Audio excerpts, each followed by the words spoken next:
Vous êtes sur Jésus sur ta vie. Lorsque tu entres dans ta maison, même le repas que tu fais, c'est selon le goût du pasteur. Tu connais le repas préféré du pasteur, mais tu ne connais pas le repas préféré de ton mari. Tu connais le repas préféré, le dessert préféré de ton pasteur, mais tu ne connais pas le dessert préféré de ton mari. Le jus que ton pasteur boit, tu connais. Mais si on te demande quel est le jus préféré de ton mari, tu dis de l'eau. Sors de là au nom de Jésus. Lorsqu'on te pose la question, ton pasteur aime porter quelle couleur? Oh oui, j'ai remarqué, depuis le premier, il est toujours en rouge. Ça, tu as remarqué. Mais si on te pose la question, ton mari, quelle est sa couleur préférée de veste? Comment veux-tu qu'un homme comme ça vienne à l'église? Parce qu'il a l'impression que sa maison est dirigée par le pasteur. Ça va entrer. Même de force, ça va entrer. Comment veux-tu que cet homme-là vienne à l'église? Quand il est à la maison, au lieu qu'il entende chérie, je t'aime, chérie, tu as besoin d'eau. Non, cet homme entend toujours mon pasteur a dit, mon pasteur a dit, mon pasteur. Hey! Ton pasteur, il est pasteur à l'église, à la maison, c'est ton mari qui est pasteur. Le premier pasteur d'une maison, c'est le mari. Voilà pourquoi tu ne dois pas épouser un païen. Si tu épouses un païen, tu vas souffrir. Parce que selon la parole de Dieu, le premier pasteur d'une maison, c'est le mari. Il ne faut pas prendre l'onction pastorale, amener ça dans ta maison.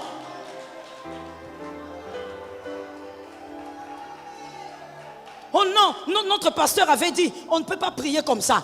Tais-toi, femme impolie, femme arrogante, femme moins sage. Tu manques même de sagesse. Parce que si tu avais de la sagesse, tu n'aurais pas créé cet obstacle entre ton mari et le pasteur. Il n'y a aucun... Écoutez, laissez-moi aller un peu dans le règne animal. Dans le règne animal, il n'y a aucun mâle qui aime rester sur un territoire avec un autre mâle. J'essaye de m'expliquer en prenant l'exemple du règne animal. Lorsqu'un lion règne sur un territoire, il n'accepte pas qu'un autre lion vienne régner là-bas. Voilà pourquoi il marque son territoire. Lorsqu'un ours mâle règne sur un territoire, il n'aimerait pas qu'un autre ours mâle vienne. Alors il marque son territoire. C'est pareil pour les humains. Là où un homme marié doit se sentir homme, il ne veut pas entendre le nom tout le temps d'un autre homme. C'est naturel. Arrête de dire non, tu es moins spirituel. Tu vois, le démon est entré en toi. Non, ma soeur, c'est toi qui as un démon. Sois délivré de ce démon. Tu es en train de... Oh, tu ne dis pas amen. Tu es en train de créer la confusion. Sois délivré de ce démon. Partout où il y a l'esprit de confusion, le diable, il est là. C'est le diable qui est l'esprit de la confusion. Il faut mettre un équilibre. Ton mari te dit, mais est-ce que tu vas changer le drap aujourd'hui? Non, le pasteur avait dit que ça doit rester comme ça. Toi, tu causes ces histoires du drap avec ton pasteur. Non, mais chérie, moi je pense qu'on doit changer d'école à l'enfant parce que je n'ai plus de moyens. Ah, d'accord, hein, attends d'abord, je vais d'abord appeler. Daddy, sorcière, c'est toi qui fais insulter les hommes de Dieu. Tu n'as pas de sagesse, tu ne sais pas créer l'équilibre. À l'église, lorsque tu viens, tu invoques Jésus, tu adores Jésus. Et si tu as besoin de ton pasteur, tu connais son bureau. Mais à la maison, il y a un homme qui doit régner comme un homme. Que l'Éternel nous sauve. Vous verrez cette femme, quand elle a l'esprit de compétition, elle méprise toutes les célébrations qui entourent son mari. Même quand les autres disent, oh voilà, ton mari est intelligent, il dit, ah bon, ça c'est d'après vous. S'il était si intelligent que ça, on ne serait pas dans ce genre de conditions. Laisse-moi ouvrir une parenthèse pour dire ceci. Dis à ton voisin, écoute ces choses. Non, dis à un autre, celui-là ne répond pas, dis à un autre, écoute ces choses. Quand tu te maries, toi qui es encore célibataire, toi, quand tu te maries, tu dois savoir que lorsque tu t'unis à un homme ou à une femme, tu dois t'apprêter au combat et au repos. au combat et au repos. C'est-à-dire que tu dois savoir, même si tu épouses aujourd'hui un milliardaire, tu dois savoir que ça peut arriver qu'à un moment donné, rien ne marche. Qu'à un moment donné, vous soyez dans une situation chaotique. Quand tu dis à ton mari, regarde dans quelle situation tu nous as mis, il ne t'a pas mis dans une situation que tu n'as pas acceptée. Toute situation là où ton mari te place, c'est une situation que tu avais déjà acceptée. De quelle manière? Mais tu l'as épousé. En acceptant d'épouser un homme, tu acceptes d'épouser le repos et le combat. Voilà pourquoi j'aime toujours insister. J'étais même en train d'insister sur ça aussi hier à ma campagne. J'aime insister en disant, soyez délivrés de novelas. Soyez délivrés de ces choses-là que vous regardez à la télé et vous pensez que c'est ça le mariage. Vous croyez que le mariage se passe comme ça. Dans le mariage, il n'y a que le bonheur. Il y a toujours le bonheur. Dans le mariage, il y a aussi le combat. Il y a un moment où tu perds le souffle, mais Jésus est ta force. Ça tombe sur toi pour le moment là. Lorsque ça viendra, Jésus sera là. Tu dois le savoir. Que l'Éternel nous préserve. Deuxièmement, lorsqu'une femme est remplie d'un esprit de compétition, envahie par l'esprit de compétition, avec son mari, elle sera irrespectueuse et arrogante. J'en ai parlé ici. Arrogante, irrespectueuse, impolie. Les paroles qui sortent de sa bouche ne sont pas tamisées. Tout sort.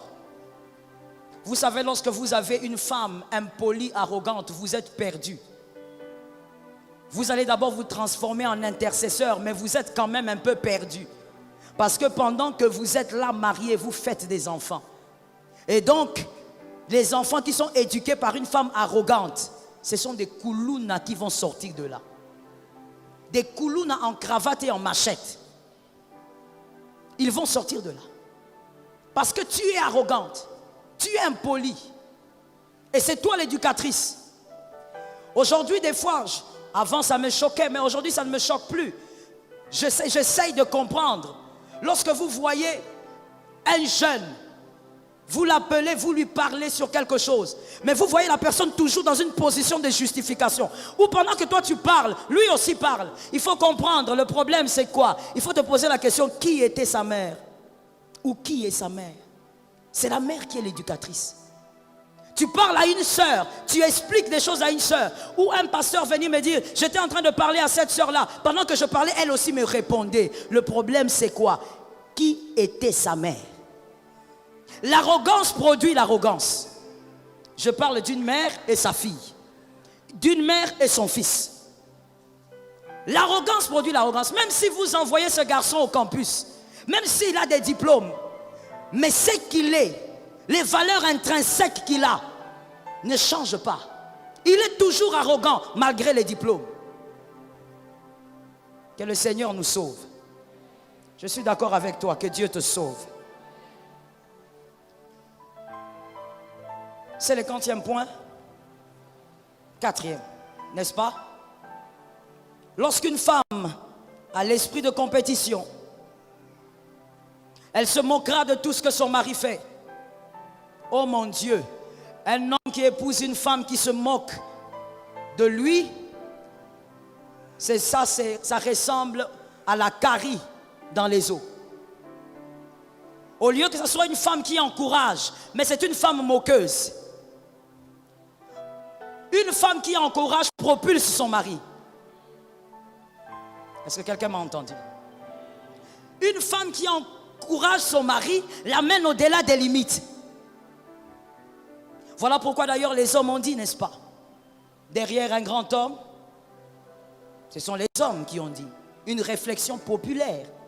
Parce qu'on sait que l'homme retient pour la vie, l'homme devient à 70% ce qu'il devient par la personne qui est à côté. Est-ce que quelqu'un entend? L'homme devient À combien de pourcents j'ai dit? Il devient ce que la personne qui est à côté est. C'est ce qu'il deviendra. Pourquoi Adam s'est retrouvé en dehors du jardin? Je ne vous entends pas. Vous êtes là, vous n'êtes pas là. Vous avez fait des voyages astrales ou bien? Pourquoi Adam s'est retrouvé en dehors du jardin? À cause de la femme. Ok? On peut évoluer avec des réponses. Pourquoi Adam se retrouve en dehors du jardin? Pourquoi Adam a eu la connaissance du bien et du mal? Pourquoi est-ce que Joseph est cité jusqu'aujourd'hui alors qu'il était charpentier?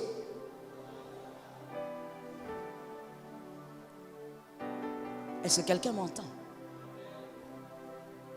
L'homme devient, le devenir de l'homme est le reflet de la femme qu'il a. Le devenir de l'homme est le reflet de la femme qu'il a. Voilà pourquoi, dans nos traditions, les parents refusaient catégoriquement, surtout les mères. Elles disaient souvent, non, moi mon fils n'épousera pas cette fille. Mon fils ne peut pas se mettre avec cette fille. Si mon fils épouse cette fille, moi je suis perdu. Parce que même nos mamans savaient, même dans nos traditions, on avait compris que l'homme devient la femme qu'il a épousée. Si la femme est petite, même si elle a 10 ans de moins, c'est l'influence que Dieu a donnée à la femme. Est-ce que vous entendez bien? C'est comme ça que si tu épouses une femme qui n'aime pas le Seigneur, on va te voir ici une fois par an.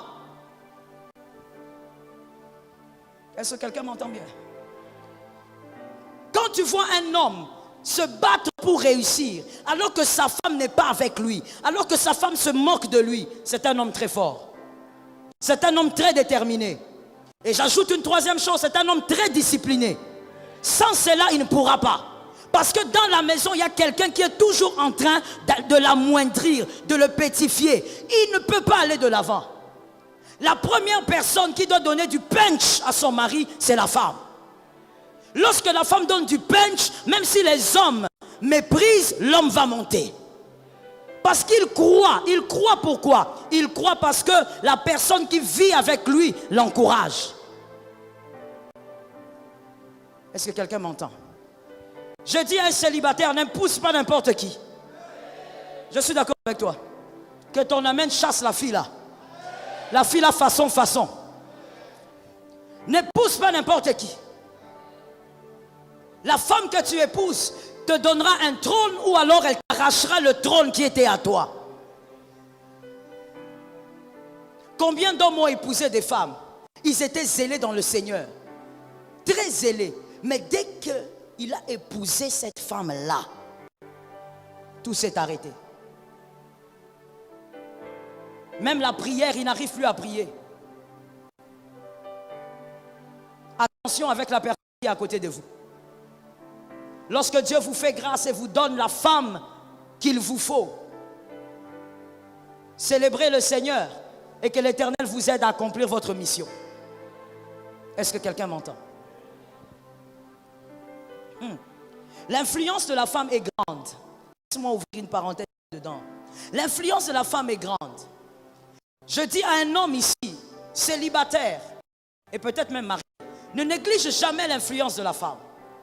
L'influence de la femme est... Je rentre dans la parole de Dieu. Je me rappelle d'un général syrien. Est-ce que tu te rappelles de lui? Comment il s'appelait? Naaman. Naaman était lépreux. Il mettait ses vêtements de guerre, un grand guerrier, mais il était lépreux. Mais voici, il y a une fille qu'on a pris en captivité après la guerre. Cette petite fille dit à la femme de Naaman que chez nous, il y a un prophète. C'était quel prophète? Ici, je n'entends jamais des réponses. Qu'est-ce qu'il y a? Ah! C'était quel prophète? Naaman le lépreux, qui n'avait jamais montré son corps à quelqu'un d'autre à part sa femme. Parce que c'était sa honte de montrer la lèpre. Mais Naaman a été capable d'aller très loin. de se mettre en face du Jourdain et d'enlever les vêtements à cause de la parole de qui? De sa femme. Il a accepté de prendre les risques à cause de la parole de sa femme. Je dis à quelqu'un, ne néglige jamais l'influence d'une femme. Une femme peut parler à son mari dans la chambre. Elle parle, et le mari dit non, non, je ne veux pas, tout ça. La semence est... Et la semence va commencer à travailler. Après un moment, vous allez constater que celui qui avait dit non commence à faire oui. Il dit non, mais il fait. Il dit non, mais ce qu'il fait, c'est oui. Voilà pourquoi mon dad dit, Jean-Baptiste dit souvent ceci. Un homme intelligent veille à ne pas avoir de problème avec les femmes. Quand il dit les femmes, il parle des femmes mariées. Si tu veux être en paix avec un homme, sois en paix avec sa femme. Je donne la sagesse de la vie. Si tu veux être à l'aise dans une maison, sois en paix avec la femme de cette maison-là. Parce que même si le mari fait semblant pendant un temps, si maman a dit non, tes pieds finiront par ne plus arriver là-bas. Dis à ton voisin, est-ce que tu as capté?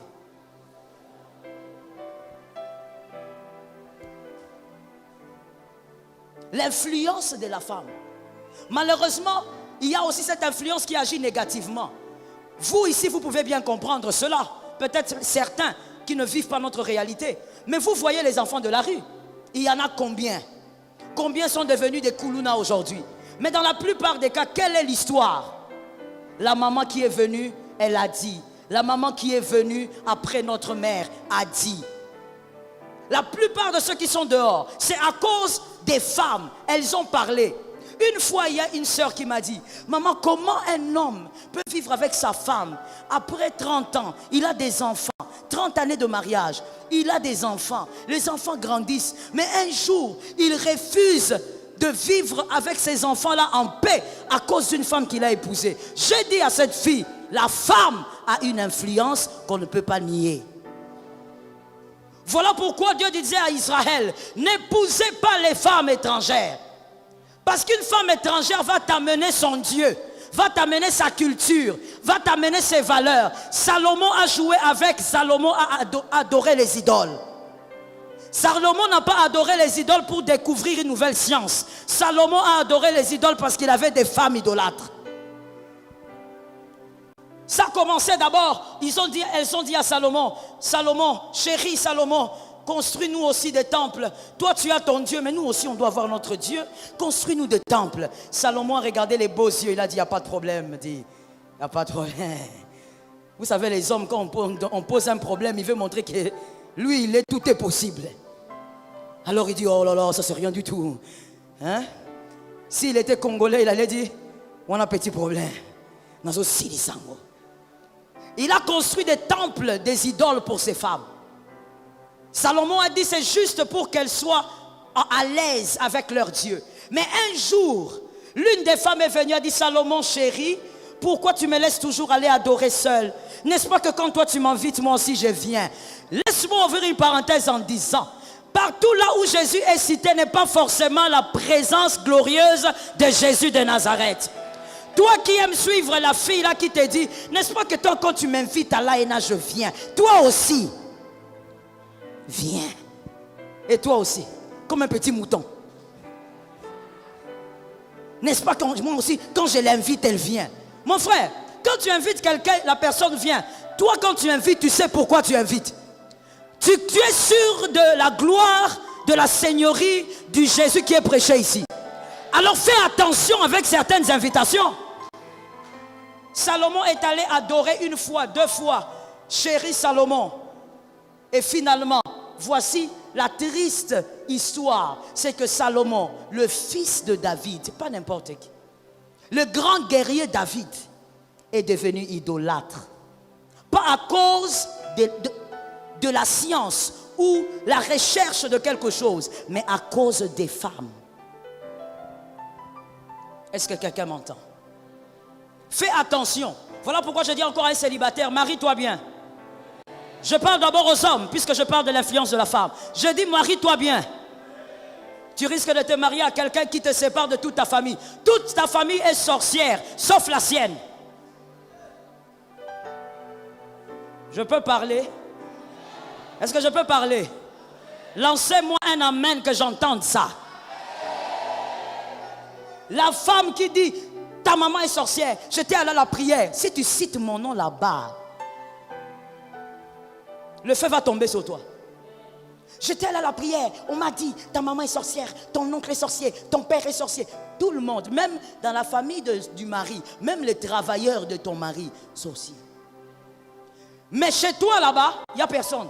Il n'y a pas de sorcellerie. C'est dans la famille de la femme qu'il faut envoyer des sacs de riz.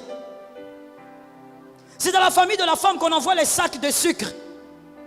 La fin de l'année, quand il faut célébrer l'année nouvelle, c'est seulement dans la famille de la femme qu'on fête la fin de l'année. Dans la famille de l'homme, il y a des sorciers. Si tu ne te maries pas bien, tu vas rencontrer une femme comme ça. Tu vas souffrir de ça, mais tu vas faire semblant devant les gens. Parce qu'on t'a béni ici. Quand tu viens à l'AENA, tu tiens ta femme à la hanche, tu fais semblant, mais tu souffres. Parce que tu t'es mal marié. L'influence de la femme, il ne faut pas jouer avec. Voilà pourquoi choisis bien. Regarde ce que Dieu a fait. Lorsque Dieu a voulu venir dans ce monde pour te sauver, Dieu a choisi lui-même quelle vierge allait, là où il allait entrer. Il a choisi le ventre lui-même. Il a dit, bon, moi je choisis Marie. Voilà pourquoi Gabriel dit, tu as reçu grâce devant les yeux du Seigneur. Le Seigneur a choisi. On ne joue pas avec la personne qui est censée être votre femme. Elle a une grande influence. Que le Seigneur vous aide. Vous savez, moi, quand je veux qu'un fils change quelque chose, je vois qu'il a un caractère un peu façon. Quand je veux qu'il s'améliore, je le cherche une fois, 2 fois. La 3e fois, je ne cherche pas. Je cherche sa femme. Parce qu'avec sa femme, ça ne rate pas. Est-ce que quelqu'un capte? Avec sa femme, ça ne peut pas rater. Même si ça prend du temps, mais ça ne va pas rater. Pourquoi? Parce qu'entre les deux, il y a d'abord l'amour. Et ensuite, il y a l'influence mystérieuse de la femme. Est-ce que quelqu'un entend? Devant un homme, sa cousine peut se mettre à pleurer. Elle pleure. Il va consoler, il donne de l'argent. Mais quand sa femme se met à pleurer, tout va sortir là-bas. Tout, même la dîme qu'il avait gardée. Ça part. La dîme part. Pourquoi vous me regardez comme ça? C'est ça. Même la dîme va partir. Tellement que là où il y a son cœur, la Bible dit d'ailleurs, n'est-ce pas? Là où il y a ton trésor, que Dieu nous aide. Au nom de Jésus, je prie pour que tous les fils de cette maison, les célibataires, épousent les femmes transformées par la puissance de la parole. Et que ce genre de mal ne t'arrive pas. Une femme qui est toujours en compétition avec son mari, c'est 5e point je pense, qui est toujours en compétition avec son mari,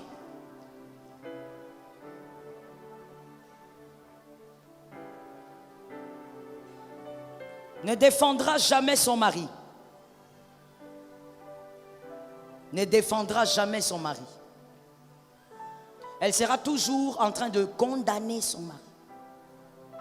Que l'esprit qui s'était manifesté auprès d'Adam dans Genèse ne tombe pas sur toi. Où on demande qui a fait ça? Pourquoi tu as fait ça? C'est la femme que tu m'as donnée. Une femme qui est en compétition avec son mari, elle ne peut pas défendre son mari. Tout ce qu'il va faire de mal, elle sera toujours là pour le crucifier en premier. Je connais une femme, lorsqu'elle avait des problèmes ou lorsque son mari avait des problèmes, elle était toujours là pour dire, mais c'est lui qui a cherché ça. S'il était capable de faire comme ceci ou comme cela, tout ça ne serait pas arrivé. C'est toujours lui qui cherche des problèmes. Une femme qui est toujours la première à clouer son mari. Parce qu'elle pense que quand elle cloue son mari, elle est en train de s'ascenser elle-même. Son problème, c'est qu'elle doit être au-dessus de son mari. Elle doit être vue plus que son mari. Et donc, elle condamne son mari pour qu'elle soit ascensée. Que le Seigneur nous délivre. Que ça ne t'arrive pas au nom de Jésus. Une femme qui compétit avec son mari ne sera pas obéissante, évidemment. Elle ne peut pas obéir à son mari. Elle ne peut pas. Parce que pour elle, tout ce que son mari dit n'est pas intelligent, n'est pas sage. Elle voit mieux, elle pense mieux. Elle se pense toujours plus intelligent et supérieur en tout. Donc il n'y a pas l'obéissance. Lorsqu'il n'y a pas obéissance, dans un foyer, l'homme ne sent pas son espace. Il ne se sent pas père, il ne se sent pas leader. C'est comme une femme dans un foyer, lorsqu'il n'y a pas respect et honneur, elle ne se sent pas mère. Elle ne se sent pas épouse.